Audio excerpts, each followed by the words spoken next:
Assalamualaikum warahmatullahi wabarakatuh. Innal hamdalillah nahmaduhu wa nasta'inuhu wa nastaghfiruh wa na'udzu billahi min syururi anfusina wa min sayyiati a'malina may yahdihillahu fala mudhillalah wa may yudhlil fala hadiyalah.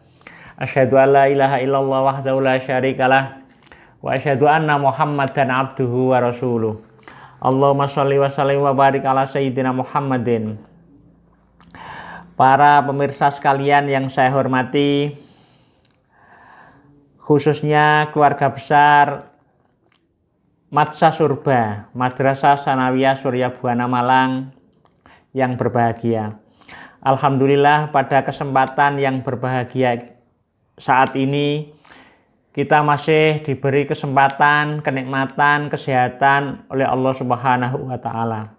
Mudah-mudahan Allah masih senantiasa melimpahkan rahmat, taufik, dan hidayahnya kepada kita sekalian, sehingga kita terus-menerus masih mampu untuk melaksanakan ubudiyah kita, pengabdian kita kepada Allah Subhanahu wa Ta'ala sesuai dengan profesi dan keadaan kita masing-masing. Para pemirsa sekalian yang berbahagia, pada kesempatan ini Pak Mabrur ingin bercerita tentang meneladani sekaligus mengambil hikmah dari tanda-tanda bukti keadilan Tuhan di alam semesta ini. Para pemirsa sekalian yang saya hormati, dulu pernah ada seorang anak yang berpikiran ketika dia sedang merebahkan diri, bahasa Jawanya itu laya-laya di bawah sebuah pohon besar, tepatnya pohon beringin. Dengan santainya, dengan silir-silir angin yang sepoi-sepoi, dia berpikir betapa Tuhan itu tidak adil. Kenapa pohon yang sebesar ini, yang serindang ini, tetapi Allah malah menciptakan buahnya itu kecil-kecil. Rasanya tidak imbang. Sedangkan ada buah seperti semangka, itu pohonnya kecil, menjalar, tapi buahnya sangat besar. Hingga nggak bisa tegak karena saking beratnya beban yang ada di buahnya itu. Tetapi pohon beringin yang sebesar itu malah Allah jadikan buahnya itu adalah kecil-kecil. Apa nggak kebalik? Itu beberapa hal yang ada di benak si anak tadi. Tidak lama kemudian Allah menjawab terhadap apa yang ia pikirkan. Apa jawabannya? Jawabannya adalah tak lama kemudian dia terlelap tidur. Pada saat pas mau memejamkan mata itu, secara mendadak dan tiba-tiba jatuhlah buah beringin tadi persis mengenai hidung si anak tadi itu. Akhirnya Allah memberikan petunjuk lewat proses jatuhnya buah yang pas kebetulan menimpa di hidungnya tadi itu.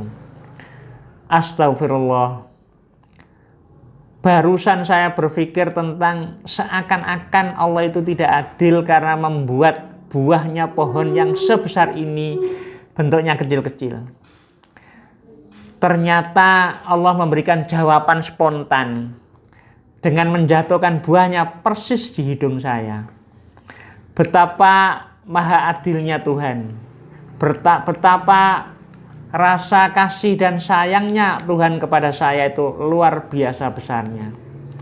Hingga ketika saya menikmati sepoi-sepoi angin yang sangat sejuk dan menyegarkan ini, tiba-tiba saya dijatuhi oleh buah pohon beringin yang sekecil ini. Seandainya buah pohon beringin ini seperti yang ada dalam pikiran saya tadi, artinya seimbang dengan besarnya pohonnya, saya nggak bisa membayangkan lagi. Kalau buah semangka saja pohonnya sekecil itu, buahnya sebesar itu, maka idealnya adalah kalau pohon beringin itu sebesar itu, maka buahnya harus melebihi besarnya buah semangka. Tetapi betapa adilnya Tuhan. Pohon beringin yang serindang ini dibuat buahnya itu kecil-kecil, sehingga kalau ada orang merebahkan diri, laya-laya di bawahnya, duduk dengan santai-santainya di bawahnya, ia tetap merasa nyaman, tidak pernah merasa khawatir kejatuhan buahnya, karena buahnya cukup kecil dan tidak membahayakan bagi orang yang duduk di bawahnya. Kalau begitu kita menjadi sadar bahwa segala sesuatu yang diciptakan oleh Allah itu adalah sangat-sangat berguna dan bermanfaat bagi hambanya. Sehingga salah besar kalau kita itu berburuk sangka tentang ketidakadilan Tuhan. Akhirnya dia sadar dan bertobat dan membaca istighfar dan sekaligus berpikir betapa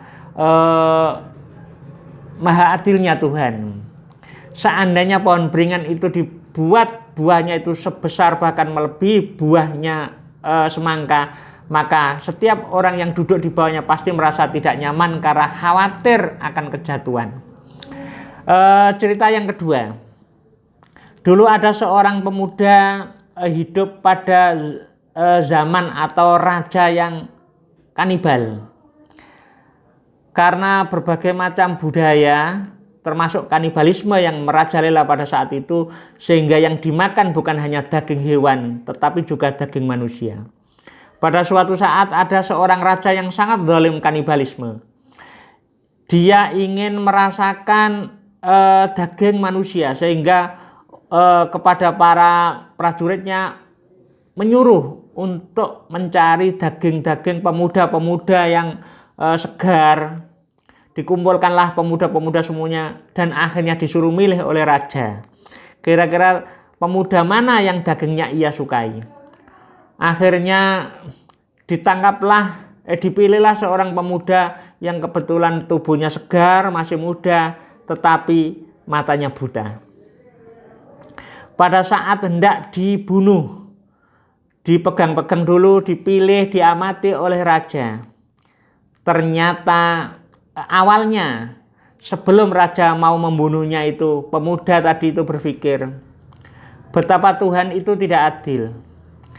Karena setiap orang dianugerahi pandangan, dianugerahi oleh mata yang bisa melihat kenikmatan dunia, sedangkan saya dilahirkan dalam keadaan buta. Betapa Tuhan itu tidak adil. Hamba-hamba yang lain diberi kesempatan untuk melihat dan menikmati keindahan dunia, sedangkan saya tidak diberi kesempatan. Disitulah ketidakadilan Tuhan. Ini anggapan pemuda tadi. Akhirnya tidak lama kemudian terjadilah peristiwa penangkapan setiap pemuda untuk dijadikan santapan oleh sang raja yang kanibal tadi itu. Menjelang dibunuh, akhirnya sang raja dia berkata, kalau pemuda ini bagus sebenarnya, dagingnya mungkin lezat, tapi sayang karena matanya buta. Biasanya matanya yang buta ini menjadi aib bagi saya sendiri. Karena itu saya tidak mungkin memilih pemuda yang sekalipun dagingnya segar tetapi matanya buta. Pasti nanti akan berpengaruh. Pada saat itu kemudian dilepaskanlah pemuda tadi dan tidak jadi disembelih. Disitulah sepanjang perjalanan pulang dari kerajaan, pemuda tadi berkata, betapa adilnya Tuhan. Seandainya saya tidak buta, sudah pasti dilahap oleh raja kanibal tadi. Karena itu saya bersyukur dan istighfar kepada Allah. Betapa hebatnya dan adilnya Tuhan untuk menempatkan dan memberikan kenikmatan hidup kepada saya, sekalipun saya tidak bisa melihat keindahan dunia. Tetapi saya masih diberi kesempatan untuk hidup lebih lama lagi dibanding dengan seandainya saya tidak buta. Para pemirsa sekalian, dari dua cerita tadi kita bisa ambil kesimpulan. Jangan sekali-kali kita bersuudzon kepada Allah Subhanahu wa taala. Karena apapun yang kita suudzoni, yang kita sangka atas diri kita dan kepada siapapun, maka akan terjadi. Karena ada hadis qudsi, ana inda dzanni abdi bi.